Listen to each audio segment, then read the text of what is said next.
Pemimpin Houthi, Abdul Malik al-Houthi mengancam akan memperluas operasi serangan dengan menarget kapal kargo milik Amerika CS yang melintas di sekitar Samudera Hindia menuju Tanjung Harapan.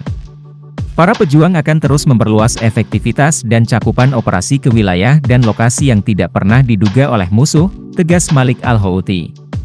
Pertempuran utama kami adalah mencegah kapal-kapal yang terkait dengan musuh Israel melewati tidak hanya Laut Arab, Laut Merah dan Teluk Aden, tetapi juga Samudera Hindia menuju Tanjung Harapan, imbuhnya. Hal ini diungkapkan pimpinan kelompok pro-Iran itu dalam pidatonya, setelah Amerika dan para sekutunya tak kunjung mengambil sikap tegas atas serangan yang dilakukan Israel terhadap warga sipil Gaza. Seperti baru-baru ini sedikitnya 21 orang dilaporkan tewas dan lebih dari 150 orang terluka akibat tembakan Israel terhadap kerumunan orang yang menunggu truk bantuan di bundaran Gaza Utara.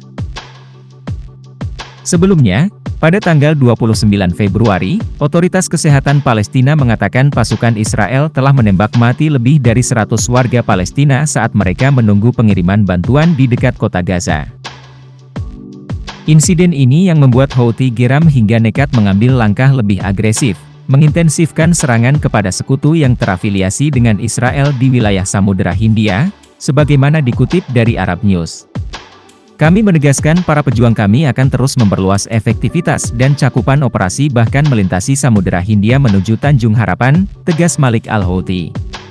Adapun konflik ini pertama kali pecah pada November lalu tepatnya setelah Houthi, milisi sayap kanan Iran membombardir rudal ke kapal-kapal yang terafiliasi dengan Israel di Laut Merah.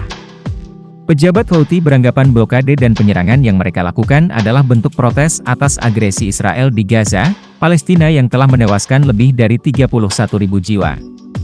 Namun akibat serangan yang dilakukan Houthi di Laut Merah ratusan kapal harus mengalihkan rute menuju Cape of Good Hope untuk menghindari terusan Suez dan Laut Merah. Selain menyebabkan kerusakan, serangan rudal yang dilakukan Houthi juga telah berhasil membuat kapal AS, Inggris dan Israel boncos, lantaran ketiga kapal ini harus menanggung lonjakan biaya premi atau asuransi yang naik mencapai 50%. Tak sampai di situ, imbas serangan Houthi perusahaan Israel, Amerika dan Inggris yang kini mulai menunda aktivitas perdagangan hingga berimbas pada lesunya nilai ekspor dan impor. Belum diketahui secara pasti kapan ketegangan ini mereda, namun para analis menilai, apabila perubahan jalur terus berlangsung dalam jangka waktu yang lama, hal ini dapat memukul ketiga ekonomi Amerika CS yang saat ini tengah berada di jurang resesi.